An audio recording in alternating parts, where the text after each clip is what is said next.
Professor. This is our digital story project, and it's by Samantha Garcia, Fabiola Fuentes, and myself, Stephanie Jimenez. So the three countries we decided to choose was for our high-income Puerto Rico, our middle-income Armenia, and our low-income Madagascar. The common risk factors that these three countries share is discrimination, socioeconomic status, and poor physical health.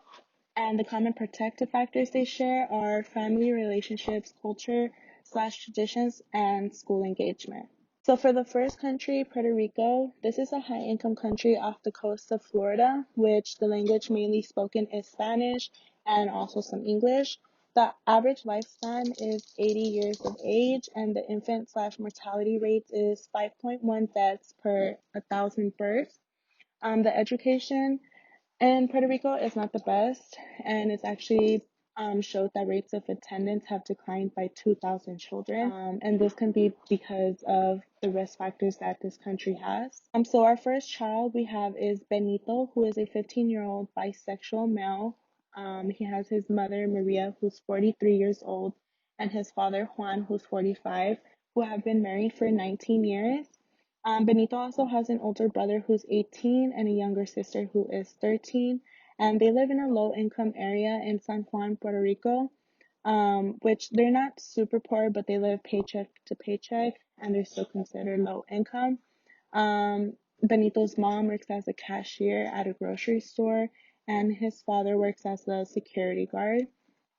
And they also grew up as a Catholic family, so Benito's parents don't really know he's bisexual because they have kind of an old way of thinking. However, they don't discriminate against the LGBTQ community. It's just Benito hasn't said anything. And as you mentioned, the risk factors were discrimination. Puerto Rico does experience a lot of discrimination. There's a lot of Puerto Ricans who are dark, and then you also have those who are white or Americans who live in Puerto Rico. Also, as socioeconomic status, there's a lot of poverty in Puerto Rico. It's known for its poverty, and with recent economic crisis and other risk factors, it's only gotten worse, and the government has been unwilling to change the law. And the other was physical health. We've seen that there is a lot of food insecurity because of the economic crisis.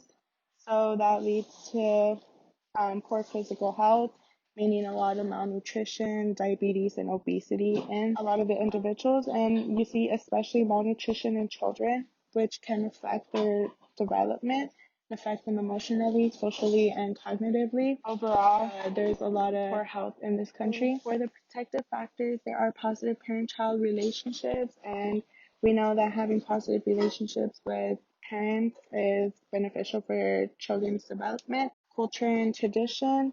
Feminismo is really highly emphasized in the Latino cultures, which is your loyalty and commitment and dedication to your family. And lastly, school engagement. Being involved in activities and other extracurriculars keep children out of trouble and keep them engaged.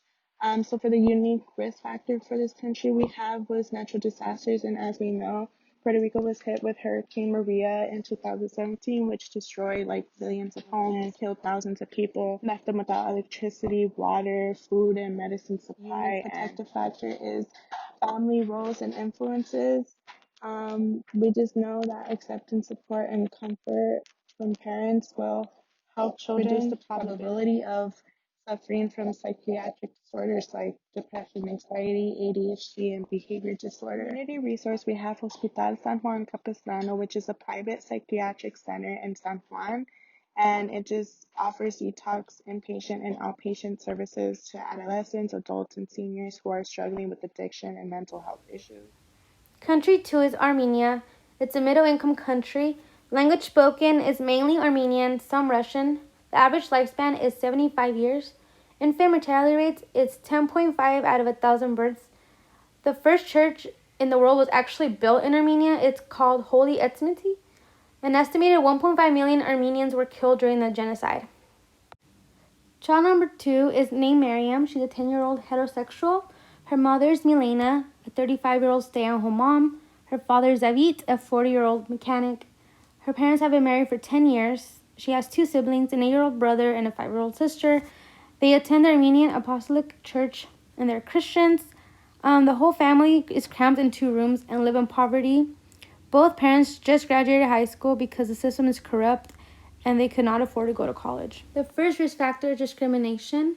Armenians that leave Armenia and try to come back tend to get discriminated for doing so. The second one is socioeconomic status. Armenia is one of the poorest former Soviet nations. The third one is physical health. Overweight, diabetes, and cancer are very common in Armenia.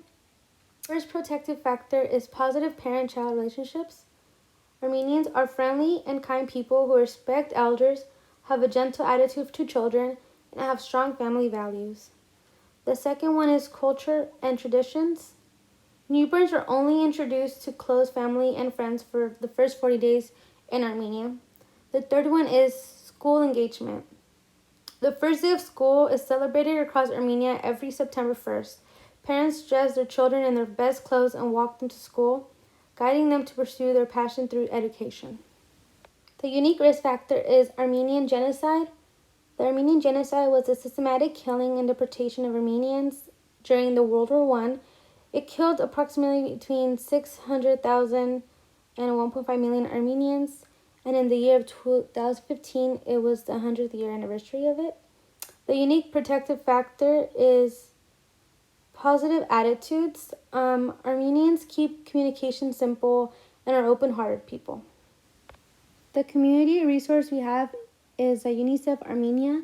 This organization protects the rights of every child in Armenia. Country 3 is Madagascar. It is a low-income country, and the language spoken is Malagasy and some French. The average lifespan of males is 65.1 years and females 68.3 years. The infant mortality rate is 36 out of 1,000 live births.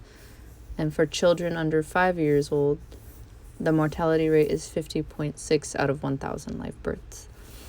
And it is the 5th lowest education rate in the world.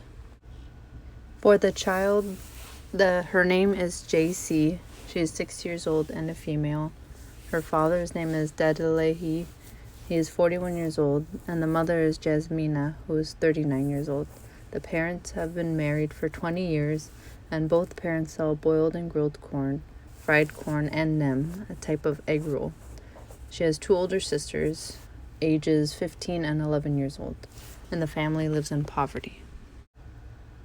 The 3 risk factors include discrimination, SES, poverty, and physical health, such as diseases and malnutrition. One unique risk factor that they have in Madagascar is malaria, which is a mosquito-borne disease. The 3 protective factors that they have is positive parent-child relationships, culture and traditions, and school engagement. And the unique protective factor is their indigenous religion, which includes exhuming dead relatives and rewrapping them in fresh clothes and dancing with them around the tomb. There are a couple similarities and differences across all 3 countries, which is all 3 countries have witnessed a decrease in their education or do not have the proper education, and different natural disasters affect these countries differently, which includes floods, epidemics, food insecurities, and hurricanes.